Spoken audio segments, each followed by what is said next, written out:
There was a Republican named Nancy Mace who had a moment in a congressional hearing that must be played. You guys know I love a good congressional hearing. I took part in a few.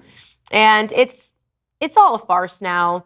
They basically have these hearings to just accuse everybody and everything of being a white supremacist and constantly trying to keep the public fearful that there's a rise of white supremacy, there's a rise of violence. Well, sometimes from these hearings, moments are generated that just become a part of C-SPAN history. And Republican Nancy Mace had one such moment when she confronted a trans activist who was testifying on behalf of the Democrats. Mace obviously is a conservative. The activist name who was testifying was Alejandra Carabello, and the session was on, you guessed it, the extremist threats at a hearing of the House Oversight and Reform Committee. Of course, everything is extreme. There's always threats. Unfortunately, we have a trans woman who's also a clinical instructor at Harvard Law School's cyber law clinic who decided to speak at the meeting. And she spoke and entitled her talk, Confronting White Supremacy, the Evolution of Anti-Democratic Extremist Groups and the Ongoing Threat to Democracy. Well, she was an interesting person for Democrats to choose to testify. You would think, oh, she went to Harvard Law, so she is an expert, and she can talk to us about the evolution of extremism. And they talked a lot about online threats. And so guess what Republican Congresswoman Nancy Mace did? Well, take a listen. One of the witnesses, Alejandra Caraballo, tweeted out the following in response to a decision on abortion overturning Roe v. Wade, and I'll quote directly from the tweet. "The 6 justices who overturned Roe should never know peace again. It is our civic duty to accost them every time they're in public. They are pariahs. Since women don't have their rights, these justices should never have a peaceful moment in public again." So my last question today of Ms. Caraballo, do you stand by these comments, this kind of rhetoric on social media? And do you believe it's a threat to democracy? I don't believe that's a correct characterization of my statements. Did you not tweet that? That you thought that the Supreme Court justices should be accosted? That is so good. I don't believe that is a fair characterization of my words, because they are just my words.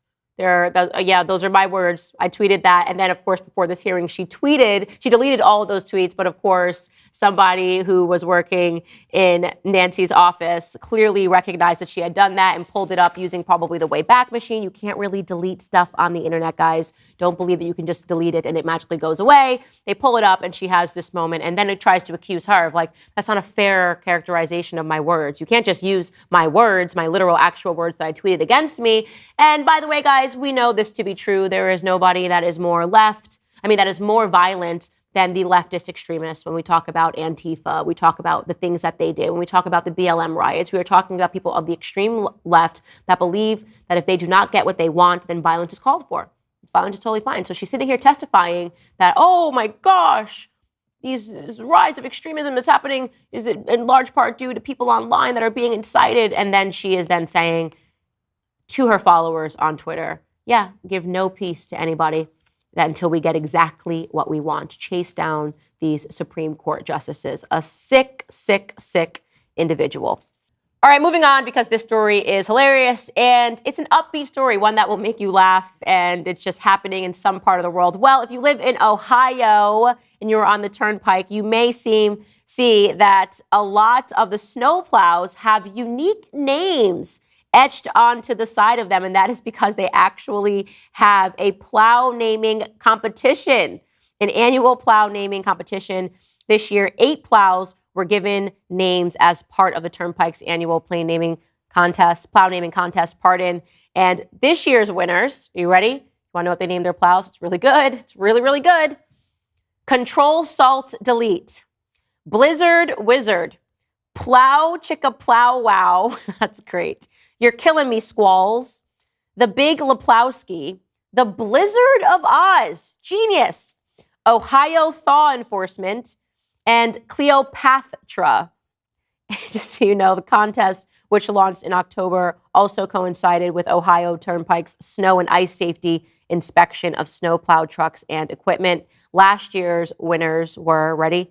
Snowforce 1, Darth Blader, Plowy McPlowface, Snow More, Mr. Ice Guy, Snowby Juan Kenobi, oh yeah, that's a winner, Sir Plows a Lot, and O.H. Snow You Didn't. Oh, Snow You Didn't, rather. I love when people do stuff like this. That's just fun and lighthearted and gets everybody in the town excited. And so if you may be driving along the Ohio Turnpike, please look for the snowplows and look at their names. I think that's awesome.